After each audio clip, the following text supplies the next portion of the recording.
En deuxième lieu, je voudrais choisir le thème de la consécration et du fait de consacrer, thème qui indique de la façon la plus forte la relation avec l'événement de la réconciliation et avec le souverain sacerdoce.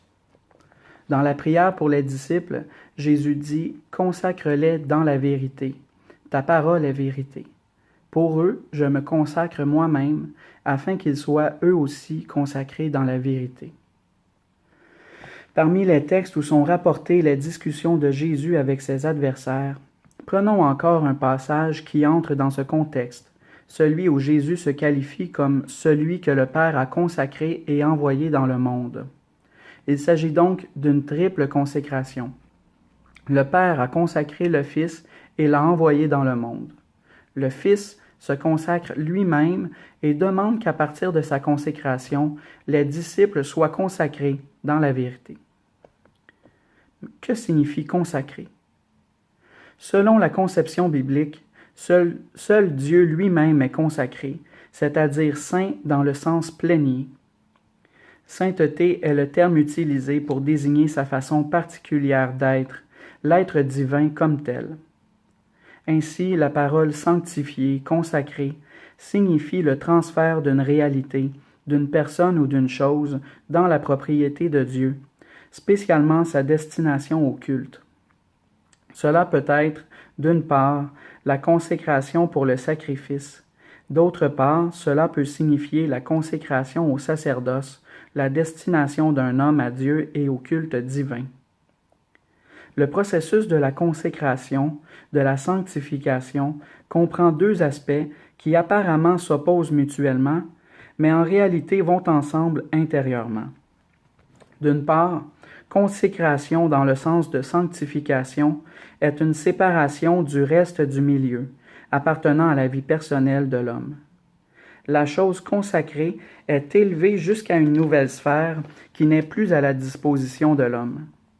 Mais cette séparation inclut en même temps essentiellement le pour.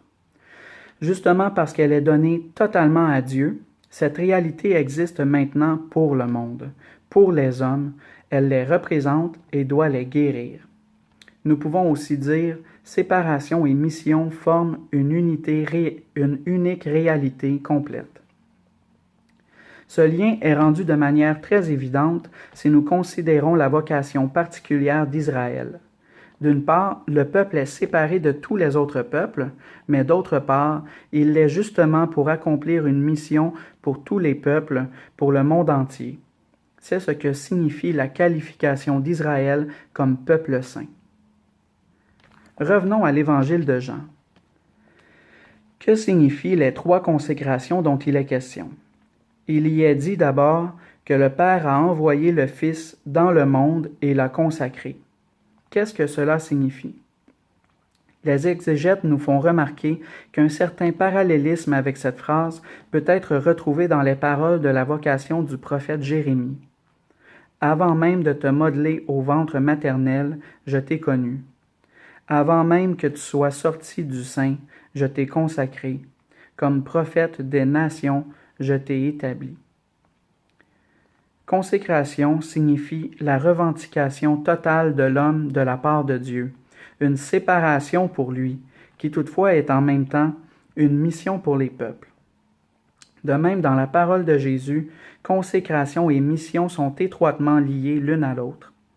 On peut donc dire que cette consécration de Jésus de la part du Père est identique à l'incarnation.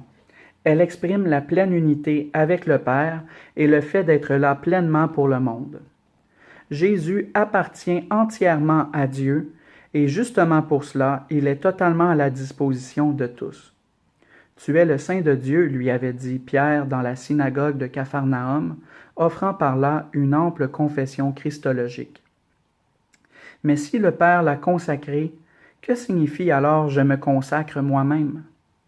La réponse que Rudolf Bultmann donne à cette question dans son commentaire de Jean est convaincante.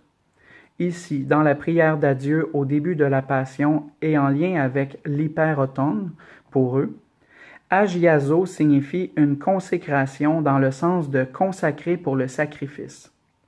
Dans ce contexte, Bultmann cite, en l'approuvant, une parole de saint Jean Chrysostome. « Je me consacre, je me donne moi-même en sacrifice. » Alors que la première consécration se réfère à l'incarnation, ici il s'agit de la passion comme sacrifice. Bultmann a illustré de très belle façon la profonde relation entre les deux consécrations. La consécration de Jésus de la part du Père, sa sainteté, est un être pour le monde, ou plutôt pour les siens. Cette sainteté n'est pas un être différent du monde de façon statique, substantielle, mais c'est une sainteté qu'il acquiert au fur et à mesure dans l'accomplissement de son engagement pour Dieu et contre le monde. Cet accomplissement, cependant, signifie sacrifice. Dans le sacrifice, Jésus est à la manière divine tout autant contre le monde que pour lui.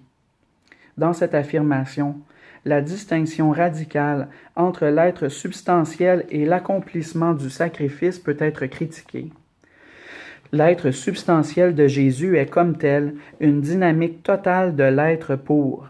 Les deux sont inséparables. Mais peut-être Bultmann a-t-il justement voulu dire cela. Il faut en outre lui donner raison quand il dit à propos de ce verset de Jean 17, 19 que l'allusion aux paroles de la dernière scène est incontestable.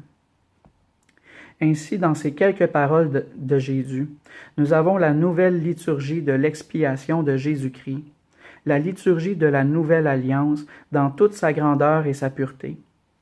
Jésus lui-même est le prêtre envoyé dans le monde par le Père. Il est lui-même le sacrifice qui se rend présent dans l'Eucharistie de tous les temps. D'une certaine façon, Philon d'Alexandrie avait entrevu par avance la juste signification quand il parlait du Logos comme prêtre et comme grand prêtre. Le sens de la fête des expiations est pleinement accompli dans le Verbe qui s'est fait chair pour la vie du monde. Nous arrivons maintenant à la troisième consécration dont il est parlé dans la prière de Jésus. « Consacre-les dans la vérité. » Je me consacre moi-même afin qu'ils soient eux aussi consacrés en vérité. Les disciples doivent être impliqués dans la consécration de Jésus. En eux aussi doit s'accomplir ce passage de propriété, ce transfert dans la sphère de Dieu, et par là doit se réaliser leur envoi dans le monde. Je me consacre moi-même afin qu'ils soient eux aussi consacrés en vérité. Leur passage dans la propriété de Dieu, leur consécration est liée à la consécration de Jésus-Christ. Elle est participation à son être consacré. Entre les deux versets 17 et 19, qui parlent de la consécration des disciples, il y a une différence importante, petite mais importante. Dans le verset 19, il est dit qu'ils doivent être consacrés en vérité, non seulement rituellement, mais vraiment, dans leur être tout entier. C'est ainsi, selon moi, qu'il faut traduire ce verset. Au verset 17, par contre, il est dit « consacre-les dans la vérité ». Ici, la vérité est qualifiée comme force de sanctification, comme leur consécration. Selon le livre de l'Exode, la consécration sacerdotale des fils d'Aaron s'accomplit par la vêture des vêtements sacrés et par l'onction. Dans le rituel du jour de l'expiation, on parle aussi d'un bain complet avant d'endosser les vêtements sacrés. Les disciples de Jésus sont sanctifiés, consacrés dans la vérité. La vérité est le bain qui les purifie. La vérité est le vêtement et l'onction dont ils ont besoin. En dernière analyse, cette vérité purificatrice et sanctificatrice, c'est le Christ lui-même. En lui, ils doivent être plongés. De lui, ils doivent être comme revêtus. Et ainsi sont-ils rendus participants de sa consécration, de sa charge sacerdotale, de son sacrifice.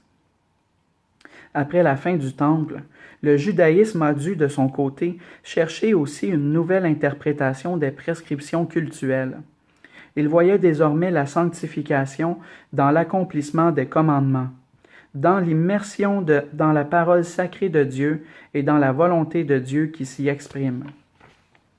Dans la foi des chrétiens, Jésus est la Torah, en personne. Et ainsi la sanctification se réalise-t-elle dans la communion du vouloir et de l'être avec lui. Si par la consécration des disciples dans la vérité, nous entendons en fin de compte la participation à la mission sacerdotale de Jésus, alors nous pouvons percevoir dans ces paroles de l'Évangile de Jean l'institution du sacerdoce des apôtres, du sacerdoce néo-testamentaire qui est fondamentalement un service de la vérité.